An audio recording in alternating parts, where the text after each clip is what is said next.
Assalamualaikum warahmatullahi wabarakatuh.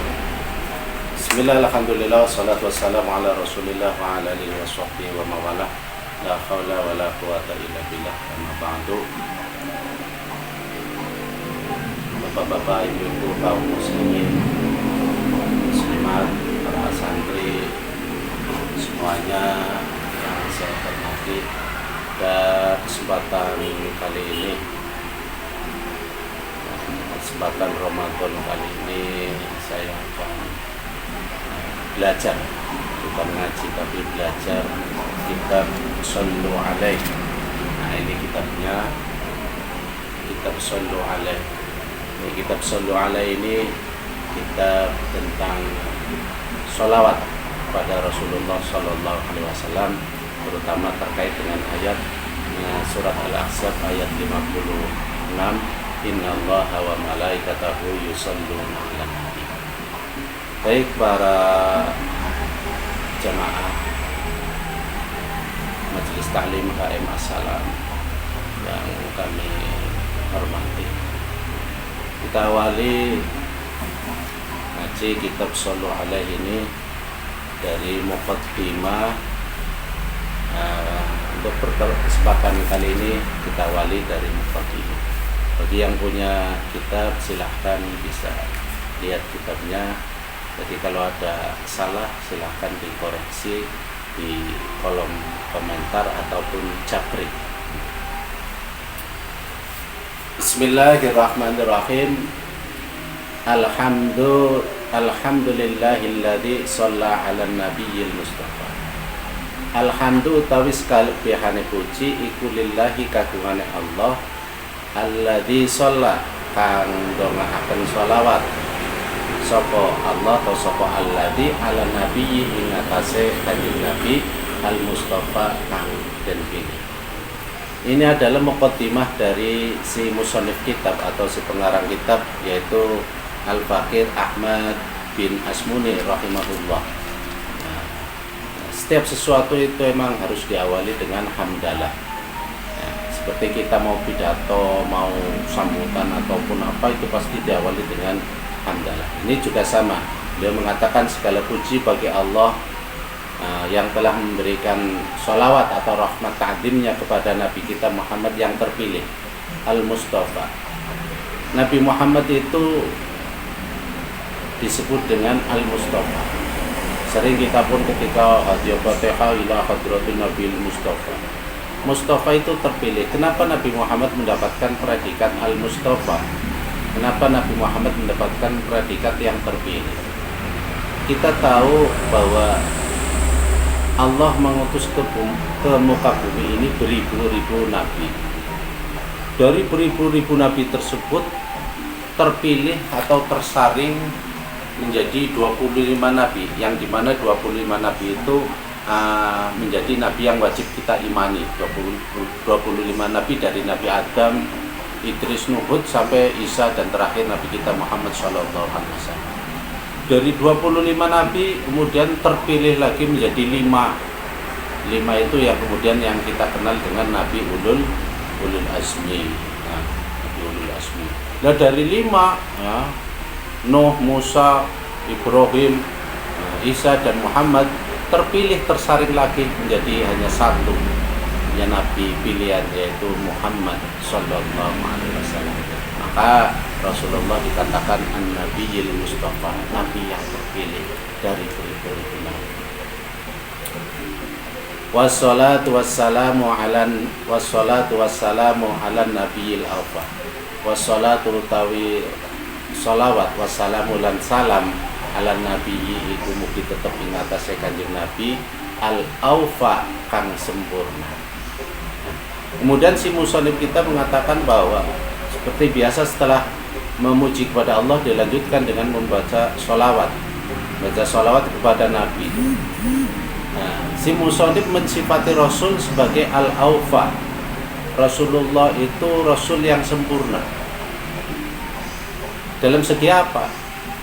Rasulullah itu sempurna dalam segala-galanya. Yang pertama, segi akhlak jelas Rasulullah itu akhlaknya paling sempurna. Bahkan Allah Subhanahu wa taala pun mengatakan laqad kana lakum fi rasulillahi uswatun hasanah. Rasulullah itu akhlaknya akhlak yang menjadi uswah, suri toladan. Otomatis kalau yang menjadi contoh berarti adalah yang terbaik. Beliau Rasulullah mempunyai akhlak yang sempurna. Saking juga dalam sebuah hadis innama bu'istu liutamimma makarimal akhlak. Rasulullah itu diutus untuk menyempurnakan akhlak yang baik. Nah ini Rasulullah itu sempurna satu dalam segi akhlak. Yang kedua, Rasulullah itu juga sempurna dalam segi fisik jasmani. Nah, ada ulama yang menggambarkan Rasulullah itu gantengnya, ini dalam segi gantengnya. Gantengnya itu ada yang mengibaratkan sebuah lingkaran. Katakan lingkaran, ini saya cari lingkaran ini. Gantengnya Rasulullah ini saya ibaratkan lingkaran. Ini lingkaran ini, nah kesempurnaan Rasulullah dalam segi fisik, dalam segi ganteng itu separohnya. Separohnya itu milik Rasulullah. Kemudian yang separoh itu terbagi dua, bagi dua berarti seperempat ya. Seperempat itu gantengnya secara fisik itu milik Nabi Yusuf, dan seperempatnya, yang seperempat itu adalah milik manusia sejagat. Dan ini Rasulullah itu dikatakan secara fisik dan juga gantengannya separuh dari lingkaran ini. Berarti kayak apa? Jenengan bisa membayangkan. Panjenengan semuanya bisa membayangkan bahwa kesempurnaan Rasulullah secara fisik, secara ganteng itu adalah separuh dari yang ada di dunia. Seperempatnya milik Nabi Yusuf dan seperempatnya milik manusia atau Allah bagi untuk manusia sejagat. Subhanallah. Inilah Rasulullah. Maka Rasulullah layak untuk mendapatkan gelar Al-Awfa. Nah, sempurna secara akhlak, yang kedua sempurna secara fisik. Apalagi dalam ilmu, nggak usah dibayangkan, karena beliau adalah syariat, sumber dari syariat. Maka dalam hadisnya ana madinatul ilm wa aliyun babu. Saya itu kotanya ilmu, saya itu menjadi sumber dari ilmu. Nah, itu. Maka si musonib kitab Syekh Muhammad bin Asmuni mengatakan wassalat wassalamu ala nabiyil mustafa ala nabiyil awfa. Salat dan salam mudah-mudahan terlimpah kepada nabi yang sempurna. Wa ala alihi lan mugi ing atase keluargane Kanjeng Nabi, wa sahbihi lan sahabate Kanjeng Nabi dawil qurba kan kerabat.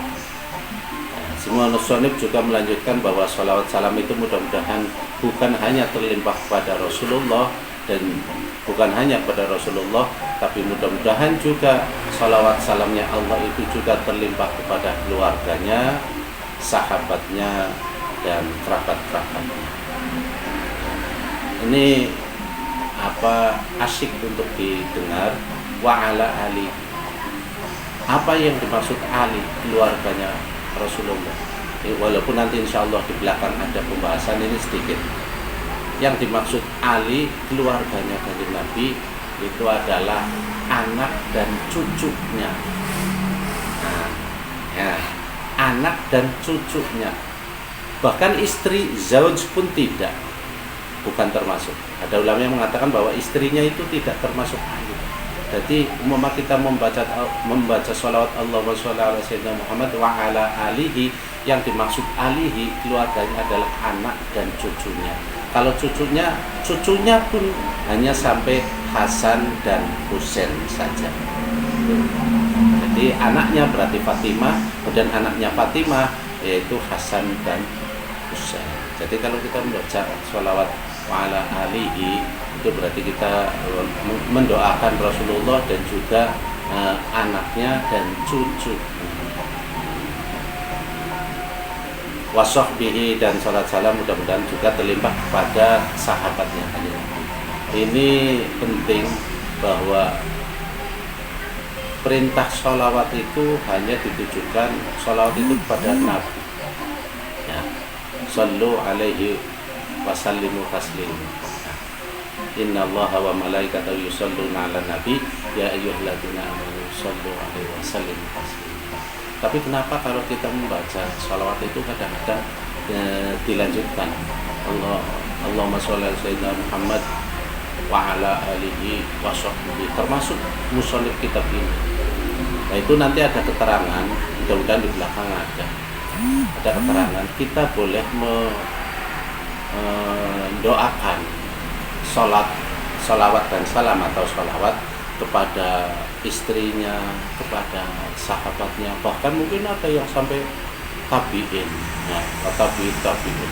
Sering kita kalau dalam bahasa Indonesia sumpama sholawat dan salam mudah-mudahan Allah limpahkan kepada Nabi kita Muhammad Sallallahu Alaihi Wasallam, juga keluarganya, para sahabatnya, tabiin. Nah itu boleh apa enggak? Padahal perintah sholawat itu kepada Nabi, dan paling banter nanti sesuai tuntunan Rasulullah kepada keluarganya, hanya kepada alihi, anak dan cucunya. Kok sampai kita kalau membaca sahabat terus membaca sholawat terus sampai sahabat-sahabat bahkan tabiin disebut? Nah ini begini. Jadi kita tidak boleh membaca sholawat untuk langsung kepada sahabat. Umpama kita mengucapkan sholawat dan salam mudah-mudahan terlimpah kepada sahabat Rasulullah Abu Bakar, Umar, Utsman, umpama. Itu tidak boleh.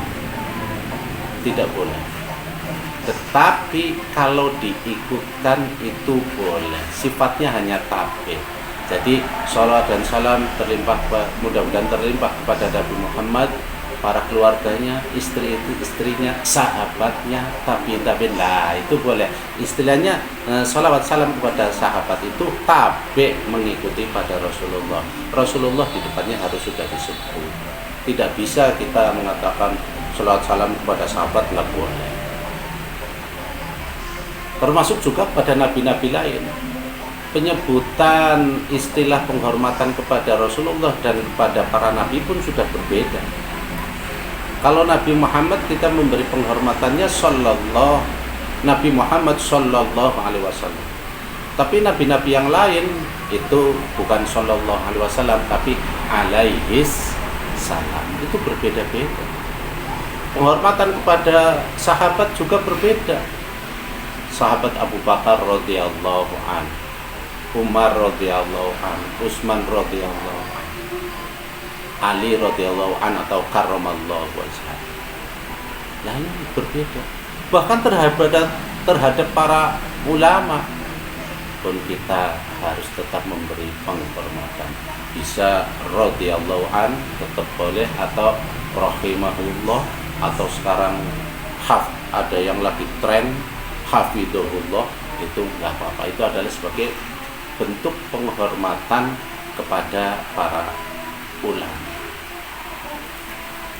Tapi kalau salam tidak bisa salam pada sahabat kecuali tabi mengikuti. Artinya kepada Rasulullah sudah disebutkan dulu, baru pada sahabatnya. Itu ulama mengatakan demikian.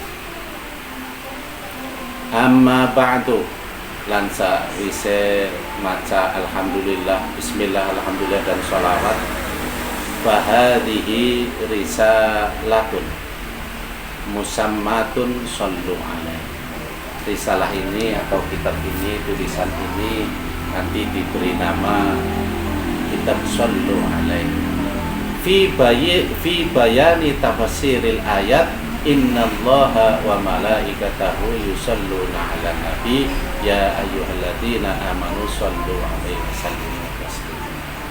Nah, kitab ini nanti membahas tentang penjelasan tafsir dari ayat surat Al-Ahzab ayat 56, innallaha wa malaikatahu ila akhirih. Wa bayani ma lan jelasaken perkara waroda kang tumeka apa ma litarghi bis sholati maring demenaken sholawat atau demenaken maca sholawat ala nabi ngatasé kanjeng Nabi. Nanti di kitab ini juga menjelaskan tentang hadis ataupun kaul atau asar, yang dimana hadis dan kaul serta asar itu nanti semuanya mengajak kita untuk lebih cinta kepada Rasulullah melalui membaca sholawat. Wa bayanil ahadisi lan jelasaken pira-pira hadis allati warada kang tumeka apa ahadis kang allati warada kang tumeka fiha ing dalam ahadis atau allati apa al-hissu ngegere ala sholat ing atase maca sholawat alaihi ngatasin Nabi sallallahu alaihi wasallam. Juga nanti di kitab ini menjelaskan tentang hadis-hadis yang sampai atau hadis-hadis yang menjelaskan juga tentang himbauan untuk membaca sholawat kepada Rasulullah sallallahu alaihi wasallam. Yaumal Jum'ati ing dalam dina Jumat. Ada nanti hadis menjelaskan untuk keutamaan maca sholawat di hari Jumat. Walailatiha dan malam Jumat. Wa hikmati dzalika dan juga di kitab ini juga membahas tentang hikmah-hikmah membaca sholawat kepada Rasulullah. Wa bayanil ahadisi lan jelasaken pira-pira hadis allati warada kang tumeka fiha ing dalem allati apa at-targhibu demen fil iksari ing dalem ngakeh-ngakehi minas sholati saking maca sholawat alaihi ngatase di kitab ini juga nanti akan bahas tentang hadis-hadis yang menganjurkan untuk kita cinta dalam memperbanyak membaca sholawat kepada Nabi. Wa ma yata'allaqu bidzalika dan wa malan perkara yata'allaqu kan gumantung apa bidzalika kelayan ngono targhib minal qauli minan nukuli saking piro-piro qaul atau keterangan kang den nukil. Juga di sini nanti ada qaul-qaul pendapat ulama ataupun pendapat sahabat tentang hal-hal yang at-targhib fil iksar yang menganjurkan kita untuk lebih cinta dalam memperbanyak maca sholawat. Wa bayanil ahadisi lan jelasaken pira-pira hadis alwariti kang tumeka fiha ing dalam ahadis apa dzikru syafaatihi nerangaken tentang syafaate Kanjeng Nabi sallallahu alaihi wasallam liman maring wong yusolli kang maca sholawat sapa man alaihi ngatasé Kanjeng Nabi. Juga di kitab ini juga nanti dijelaskan tentang hadis-hadis yang menjelaskan tentang syafaat Rasulullah sallallahu alaihi wasallam kepada orang yang mau membaca sholawat kepada beliau. Wa tarhib fi sholat alaihi mutlaqan dan juga nanti di sini menjelaskan agar kita cinta pada membaca sholawat secara umum, secara mutlak. Wa bayanil ahadisi lan jelasaken pira-pira hadis allati waradaka tumeka fiha ing dalam allati apa at-tahdhir meden-medeni liman maring wong taroka kang ninggal sapa man as-sholata ing maca sholawat alaihi ngatasi Kanjeng Nabi sallallahu alaihi wasallam. Dan juga di kitab ini juga nanti ada hadis-hadis yang menjelaskan tentang yang hadis itu menjelaskan tentang peringatan bagi siapa? Bagi orang yang tidak mau membaca sholawat atau orang yang meninggalkan membaca sholawat kepada Nabi. Inda dzikrihi nalikane nyebut, inda dzikrihi ketika nyebut Kanjeng Nabi. Jadi bagi orang yang ketika nama Rasulullah itu disebut, umpama kita membaca sholawat dan salam mudah-mudahan berlimpah pada Nabi Muhammad sallallahu alaihi wasallam. Dan di sini kan disebutkan nama Rasulullah. Kok kita yang mendengar tidak membaca? Nah, itu nanti ada hadis keterangan yang menjelaskan tentang itu. At-tahdhir, peringatan bagi orang yang tidak mau menyebut nama Rasulullah ketika namanya disebut. Wan nuqul allati tunasibu dzalika. Dan juga nanti ada qaul-qaul para ulama ya, yang dinukil, pendapat-pendapat yang dinukil yang menjelaskan tentang itu semua. wa bayanil fawaidi lan jelasaken pira-pira faidah al jammati kang akeh wal manafi'i lan jelasaken pira-pira kemanfaatan al muhimmati kang penting. Juga nanti di kitab ini menjelaskan tentang faidah membaca sholawat, banyak faidah-faidahnya. Wal manafi'il muhimmati, dan juga ada keterangan tentang manfaat yang penting dalam membaca sholawat. Allati tahsulu kang hasil apa allati fid dunya ing dalem dunya wal akhirati lan akhirat. Nah ini ada faidah dan manfaat penting yang dapat kita hasilkan baik di dunia maupun di akhirat. Bagi siapa? Liman kaduwe wong yusolli kang maca sholawat sapa man alaihi ngatasi kanjeng Nabi sallallahu alaihi wasallam. Faidah dan manfaat yang penting bagi siapa saja yang mau membaca sholawat kepada Rasulullah.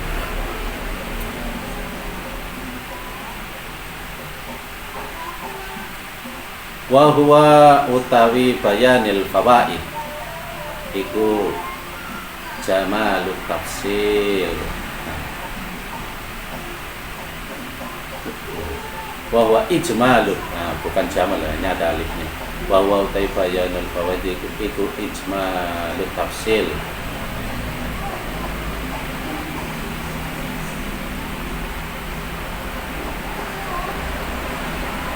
Kumpulane pira-pira kang terperinci ilmu taqaddim kang dingin fil fusulis sabiqah.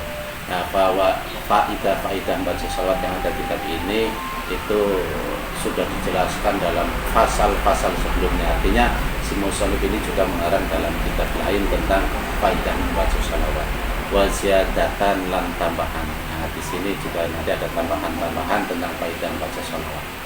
Wa bayani adabi lafadhati sholati lan jelasaken adabe lafadz sholawat wassalami lan salam alaihi ngatasi kanjeng Nabi sallallahu alaihi wasallam. Kitab ini juga nanti menjelaskan tentang lafadz sholawat. Lafadz sholawat kan macam-macam. Kita ada yang mengatakan sallallahu alaihi Muhammad, ada yang Allahumma sholli ala sayyidina Muhammad, ada yang Allahumma sholli wa sallim wa barik ala sayyidina Muhammad. Belum nama sholawat yang lain, sholawat nariyah, sholawat munjiyat, sholawat tibil kulub, sholawat ya pirang-pirang.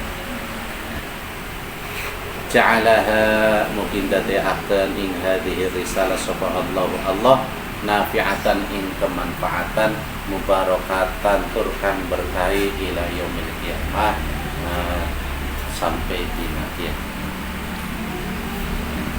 Itulah muqaddimah dari kitab Sallallahu Alaihi. Nah, insyaallah akan saya baca atau belajar bersama. Nah, mudah-mudahan ada kesempatan tambah yang lain dan mudah-mudahan Allah memberikan keriduannya untuk kita semua. Al-Fatihah. Ar-Rahmanir-Rahim. Ihdina shiratal mustaqim. Shiratal ladzina an'amta 'alaihim.